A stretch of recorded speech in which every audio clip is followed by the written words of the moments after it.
Terima kasih Mirsa, masih bersama kami di Seputar Bali. Fakultas Ekonomi dan Bisnis Universitas Udayana melaksanakan kegiatan lepas pesan calon wisudawan periode pertama tahun akademik 2018-2019 di Gedung Widya Sabo Unud Bukit Jimbaran. Calon wisudawan akan diwisuda pada 4 Agustus 2018 mendatang dan diharapkan bisa menciptakan lapangan kerja.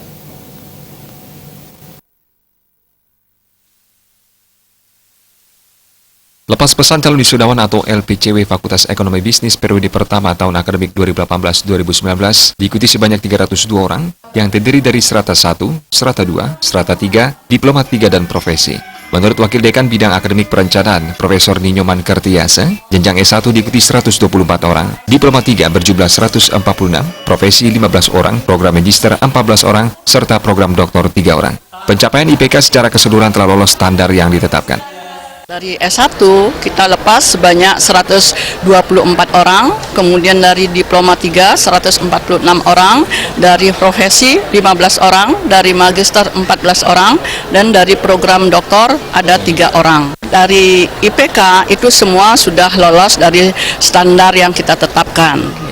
Dari predikat kelulusan, ternyata yang predikat sangat memuaskan yang terbanyak itu sebanyak 74%, memuaskan hanya 4%, dengan pujian itu 22% sebanyak 65 orang. Dekan Fakultas Ekonomi dan Bisnis UNUD Inyoman Mahendra Yasa mengatakan, lepas pesan calon wisudawan Fakultas Ekonomi dan Bisnis UNUD bertujuan untuk memberikan apresiasi secara reguler terhadap pencapaian pelajaran mereka di FEB UNUD khususnya bagi lulusan dari vokasi, profesi, dan akademik. Ia yakin bahwa proses belajar mengajar telah diberikan kisi-kisi yang terbaik dalam rangka untuk membekali mereka di dalam bersaing di pasar kerja. Sehingga secara reguler pihaknya mendorong untuk memberikan akses yang luas ke pasar kerja nasional dan internasional, serta tetap mengakomodir dinamika pasar kerja dalam melakukan revisi kurikulum.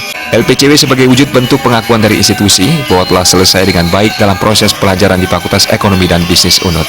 Terkait peningkatan akreditasi bagi FEB UNUD telah dilakukan di beberapa program studi dan minimal mencapai akreditasi B, serta kini telah masuk ke akreditasi internasional. Saat ini, soft skill merupakan suatu parameter yang harus dipahami dan diterjemahkan dalam sikap integritas kejujuran, sehingga menjadi nilai lebih bagi alumni FEB UNUD untuk bisa menciptakan lapangan kerja. Dengan demikian, sekarang soft skill menjadi suatu parameter penting yang harus dipahami, kemudian diterjemahkan nanti ya di dalam sikap, integritas, ya kan, kejujuran dan sebagainya. Nah, sehingga ini menjadi nilai lebih bagi alumni kita, dan itu sudah kita akomodir di dalam kurikulum kita. Saya kira itu yang harus kita berikan sekarang. Nah, sehingga pengakuan yang kita berikan ini betul-betul bisa dimanfaatkan betul, dan sehingga nanti harapan kita mereka tidak akan nanti justru menambah deretan pengangguran.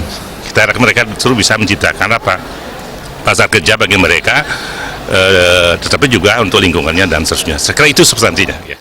Lulusan terbaik di masing-masing jenjang yakni program doktor diraih oleh Iwayan Edi Arsawan dengan IPK 3,94, program magister diraih Ida Ayu Meistia Pratiwi dengan IPK 3,93, dan program strata 1 diraih oleh Diana Andriani dengan IPK 3,70. Sedangkan program pendidikan profesi akuntansi diraih Edi Fahrudin dengan IPK 3,93, dan program diploma diraih Igusti Ayu Putura dan Novianti dengan nilai IPK 3,88. Indrawan Bali TV.